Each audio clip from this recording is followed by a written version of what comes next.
Hey everyone, check it out. We're staring at a monster $4.14 trillion crypto market cap right here. Market's flexing with a 0.2% green day. Bitcoin, absolutely crushing at 115,700 plus. Ethereum's beast mode at 4,400 plus. XRP's chilling at 2.98. All right, so we're bleeding 0.1% on the 24-hour. 7 days looking rough at 2.6% down. But here's where it gets spicy. XRP's dancing between 297 and 302. That spread, it's squeezing tight. And listen, when XRP gets squeezed like a stress ball, it literally just ping-pongs between a penny and maybe a penny 50. That's it. And guess what? We're watching that squeeze happen right now as I'm talking to you. But hold up, here's where it gets absolutely wild. We've got this insane lineup of game-changing events just sitting there waiting to explode. And I'm talking pure rocket fuel for this thing. The problem? We're still waiting on the boring stuff to actually happen. Like, we need Congress to stop dragging their feet on legislation. We need those ETFs to get the green light. Hello, SEC. And don't even get me started on that bank license and FedMaster account situation. Look, I know we've covered this before, but here's the thing. I keep bringing it up because not all of you can dive into crypto news 24/7 like some of our hardcore viewers do, right? And honestly, that's totally fine. We've all got different levels of crypto knowledge in this community, and I'm here for all of you. So while we're watching that 297 to 302 range, yeah, we're definitely keeping our eyes glued to those numbers. But let's jump into something absolutely mind-blowing. The Coinbase CEO just dropped some serious knowledge about how Bitcoin could actually hit $1 million in the next 4.5 years. I mean, come on, you've got to listen to this. There's a couple of big tailwinds now, which lead me to think that there's a good chance Bitcoin could be at $1 million per coin, by 2030 or so. And that's the relationship between interest rates and stocks. It can always be complex. Like, for a long time, people thought these things were positively correlated, and now I think over time people are starting to think of Bitcoin almost like gold or something. It's something people might flee to in times of uncertainty. So it's a hybrid between those two things. But I try not to get too caught up in the short-term trends. What I try to do is look at the long-term trends. And there's a couple of big tailwinds now, which lead me to think that there's a good chance Bitcoin could be at $1 million per coin, by 2030 or so. And that's partly it's the regulatory clarity that's emerging. I mentioned the Genius Act, and now with market structure legislation, hopefully getting close, that could be a major moment. We also saw the United States of America now has a strategic Bitcoin reserve. So if the United States government is going to begin holding Bitcoin, I think that's going to be a massive driver of demand, and the rest of the G20 countries will probably follow suit. And then the last thing I'd say is that we saw recently the launch of the Bitcoin ETFs by a number of different firms, and Coinbase is actually powering 80% of the custody for those that are out there. But we're seeing a ton of institutional money continue to flow into Bitcoin now that these ETFs are live. So there's a lot of positive tailwinds for Bitcoin, and I think that there's never going to be more than 21 million Bitcoin ever made in the world, and lots of pools of capital still haven't gotten access to it. So that tells me this thing has a long way to run. There you have it, folks. Case closed, mic drop moment right there. And listen up. If they actually pull the trigger on that strategic Bitcoin reserve move, buckle up, buttercups, because we're about to blast off to the moon. Oh, and speaking of explosive moments, remember when our guy Trump unleashed that epic statement? I mean, that was absolutely legendary. Listen to this. Who knows, maybe we'll pay off our $35 trillion, hand him a little crypto check, right? We'll hand him a little Bitcoin and wipe out our $35 trillion. But how do you want to? This is exactly why I keep hammering this point home. You can't just magically buy Bitcoin and then bam, cut a massive $35 trillion check without absolutely obliterating the entire market. I mean, come on, people. That's not how this game works. Here's the secret sauce.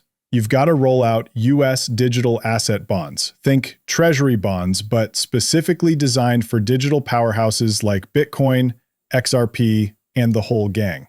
That's your golden ticket to crushing that US debt monster. So here's the crazy part. The US government actually gets these assets without spending any taxpayer money. Wild, right? But get this, taxpayers still get their cut through revenue sharing. It's honestly brilliant. Now, here's where it gets interesting. These bonds come in all different flavors. You've got your short-term ones like 4-week bonds, then your medium ones at 6 months to a year, And then the long haul champions, your 5, 10, even 20-year bonds. Each one matures at its own pace, which is pretty smart when you think about it. As these things mature, you're literally paying down debt while keeping the asset. That's incredible. You've got to remember, this strategy right here is absolutely brilliant. Look, don't believe me? That's fine. It's still happening anyway. When this market explodes, and trust me, it will, we're talking massive opportunities here. The demand for these assets, it's going to be absolutely insane, unlike anything we've ever witnessed before. Yo, Coinbase just dropped a bombshell. They're straight up coming for the banks with their crypto super app. We've been tracking this wild trend everywhere, from X-Money turning Twitter into this insane super app beast, to Facebook diving headfirst into the chaos, plus every single social platform going absolutely nuts right now. But here's where it gets spicy. These exchanges are totally flipping the game. They're morphing their boring old trading interfaces into addictive social media experiences, creating these monster super apps. It's like everyone's in this crazy gold rush, desperately clawing for that sweet, sweet first mover advantage. The players who nail this strategy, they're going to absolutely dominate, no doubt about it. We can see exactly what they're planning here, and it's brilliant. But check this out. While all that's happening, XRP Ledger is quietly crushing it with over 7 million active accounts. I mean, are you kidding me? 7 million plus accounts on XRP right now? That's absolutely mind-blowing. The growth is just insane, and this is exactly the kind of momentum that gets me fired up. So listen, the knowledge game right now, it's absolutely bonkers. Like, we're talking next level crazy here, and honestly, we haven't even scratched the surface yet because legislation is about to drop like a bomb. And here's where it gets spicy. Eleanor Tarrant and my other insider sources are telling me that Senate Democrats are literally sliding into Republican DMs saying, hey, want to make some bipartisan crypto magic happen? They want to move fast on this market structure stuff. But plot twist alert. Remember the previous administration? Yeah, the left-wing crew who basically treated crypto like it had cooties. They wouldn't touch this with a 10-foot pole. But oh wait, what do you know? Midterm elections are knocking at the door. Now suddenly they're all falling in line like good little soldiers. You see that? That's the power of an election, folks. This is literally what elections do to politicians. It's like magic. But wait, there's more, because here's the thing. There's this massive geopolitical pressure cooker that's basically forcing both sides to stop being stubborn little kids about crypto. The left can't turn their noses up anymore. The right can't either. They have to deal with market infrastructure, regulatory clarity, the Genius Act, and all these other absolutely crucial bills that crypto desperately needs. And I'm about to show you exactly what I mean in this little clip right here that's going to blow your mind. Listen to this. Now, a couple other threads here. The BRICS are not working on an alternative currency. They are working on an alternative payment system. That payment system is different than a currency. They're working on rails, fiber optic cable, custodians, settlement, clearance, etc., for local currency transactions in rubles and yuan and Brazilian reais and other local currencies, but also dollar transactions. They still transact in dollars. They don't want to transact through a settlement system that the U.S. can interdict. So they've created their own settlement system, their own clearance, their own custodians, etc., which you could even have, which could basically be used for any currency. So the BRICS don't need another currency. And here's why. They already have one. It's gold. In other words, so you're Russia, you're selling a bunch of oil and natural gas to China, you're getting paid in yuan. You're China, you're selling a bunch of manufactured goods to Russia, you're getting paid in rubles.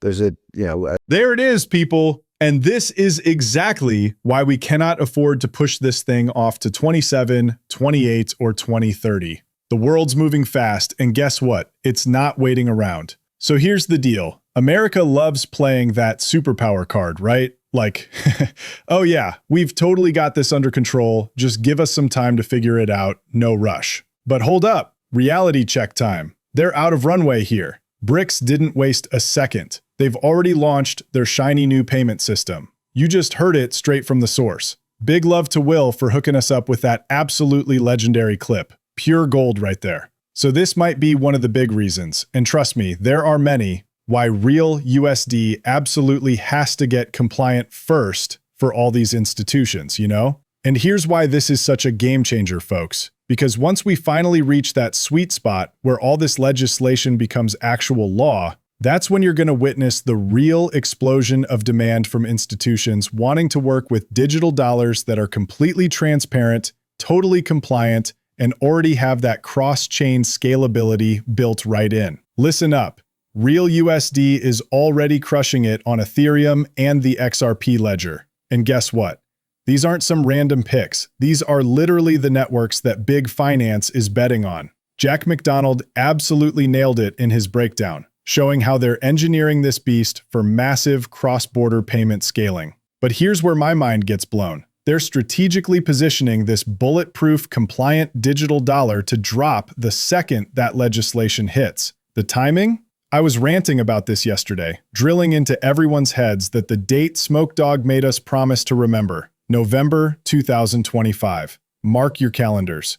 We're literally staring down the barrel here. September's basically done and dusted. We're talking maybe a month and a half tops, right? 40-something days. That's it. The ISO 2022 deadline is breathing down our necks. The Big Bang cutover moment, ladies and gentlemen. This thing is actually happening. Everyone's jumping on board. No exceptions. This is exactly why all this chaos has been unfolding. This is why they've been grinding through that co-op phase for years now. The pieces are finally clicking into place, and man, what a ride it's been. This has me absolutely pumped because all that stuff we've been getting slammed for, all those topics they said we couldn't even mention, it's literally unfolding right before our eyes. And we're not talking years here, folks. This is happening in a ridiculously tight window. Here's what's got me fired up. That November 25th ISO 2022 deadline, it's basically running parallel with the banking charter deadline and the FedMaster account deadline. Talk about perfect timing. This whole thing is syncing up like some perfectly choreographed movie climax. The Clarity Act drops, ETFs start flooding in from October, boom, we already snagged our first one. But wait, there's more. Let me blow your mind with how absolutely bonkers this market's about to become once we unleash full regulatory clarity. Picture this. Right now, as we speak, we're literally tokenizing US Treasuries live on the XRP ledger with our dream team of Ando Finance and BlackRock's Biddle Fund. This isn't some coming soon nonsense. This is happening in real freaking time. And the cherry on top? These tokenized treasuries are sitting on a nuclear $19 trillion gold mine that explodes by 2033. Yeah, you heard that right. 19 trillion. That's not monopoly money, people. That's reshape the entire financial universe money. Listen, here's what's absolutely mind-blowing. We've got $19 trillion that has to flow into treasuries alone over the next 7 to 8 years. And guess what? They're already tokenizing this stuff on the XRP ledger. It's right there, exactly like I've been telling you guys. This is where things get really exciting for me, because everything, and I mean everything, depends on getting that Clarity Act passed and signed into law. Once that happens, these become real game changers, real conversations just like we're having right now. Check out what Wisdom Tree is saying about XRP's supply shock. They're putting it ahead of Bitcoin. Yeah, you heard that right, before Bitcoin, even with its famous 21 million cap. So here's the deal for all you investors out there. Both Bitcoin and XRP are actually scarce cryptos, but they work totally differently when it comes to supply schedules. Now, Bitcoin won't hit its max cap of 21 million coins until around 2014, which is wild to think about. But XRP, that's hitting its maximum supply in just the next few years.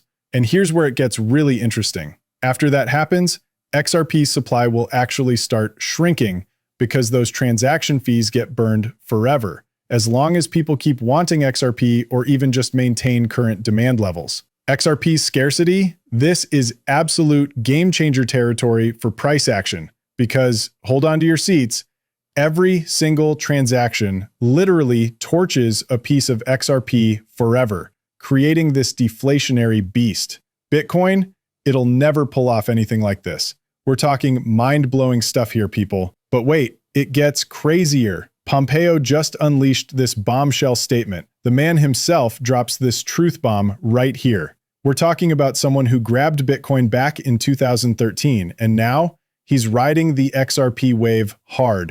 Guys, seriously, you're going to tell me it's just some crazy coincidence that Ripple's been wining and dining governments, central banks, and regulators across the globe for over a decade? Please. Ripple isn't your average tech company. XRP isn't some meme coin garbage. These people are straight up constructing the backbone of tomorrow's entire global financial infrastructure while we're all watching. It's not about IF anymore, people. It's when. And boom, that's exactly what's happening here. When you dig into the actual evidence here, it's absolutely mind-blowing. What are we looking at? Ripple's whole story, XRP crushing it in Japan, all the charts and numbers, right? But here's where it gets really juicy. Scroll down to the bottom and bam, Ripple Network is front and center as the major force driving ISO 2022 adoption. Wait for it. That's the brand new global standard for financial messaging. Get this. They were literally the first member to jump into the ISO 20022 crew, with Stellar hopping on right after them.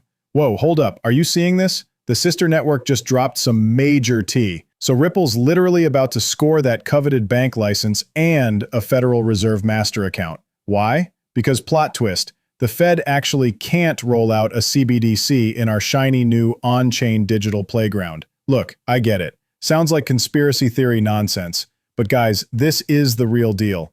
Ripple's genuinely locking down that banking license plus Federal Reserve master account. And it's all because BRICS just unleashed their game-changing payment system into the wild. We might actually uncover that this entire system is running on its own private XRP ledger. How crazy is that? Look, there are like a million different signals pointing to the fact that we're heading in the absolute right direction here. And I've got to tell you, the vibes at my place are just incredible right now.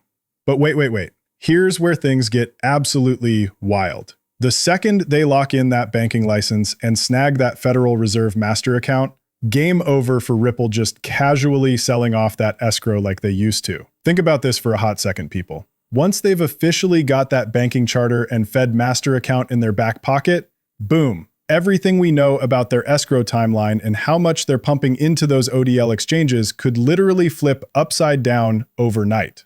They could completely switch gears and start working exclusively with major institutions if that's what they decide to do. So look, I'm not saying this is definitely going to happen, but here's the thing. If they actually get that banking license and Fed master account, that could totally flip the script on how they roll out XRP. You know what I mean? Now here's where it gets interesting. That escrow situation. I honestly don't think they'll ever just dump all of it into the market, because think about it. There's massive power in controlling that supply and wielding it like actual monetary policy, right? I've been saying this for literally years now. The whole escrow setup, it's like textbook good monetary policy in action. They're out there buying back XRP when the timing's right. They're dropping XRP onto the market sometimes, and it's literally the exact same playbook as how oil prices get controlled worldwide. Like identical strategy, guys.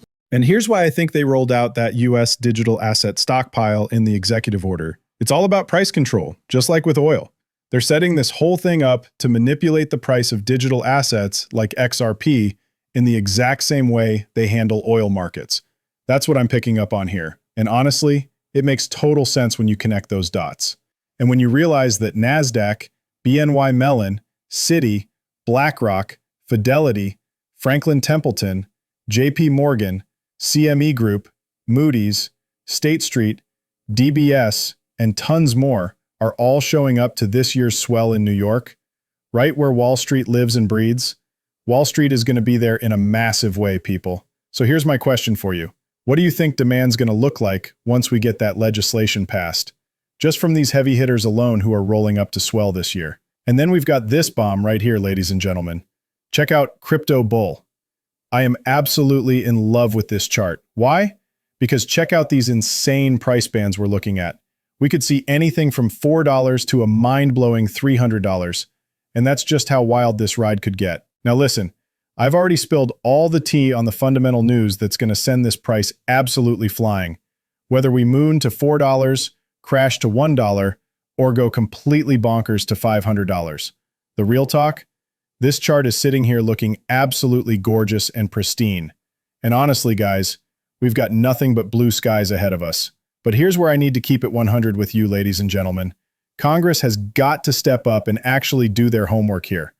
And that's not the greatest thing always in the world. But here's what I'm banking on, all right? Think about the Genius Act situation. Everything was smooth sailing, we're all vibing, thinking we're golden, and then boom. Out of nowhere, it's like, uh-oh, Houston, we have a problem. This might drag on until 2027, maybe even 2028, who knows? But guess what happened next?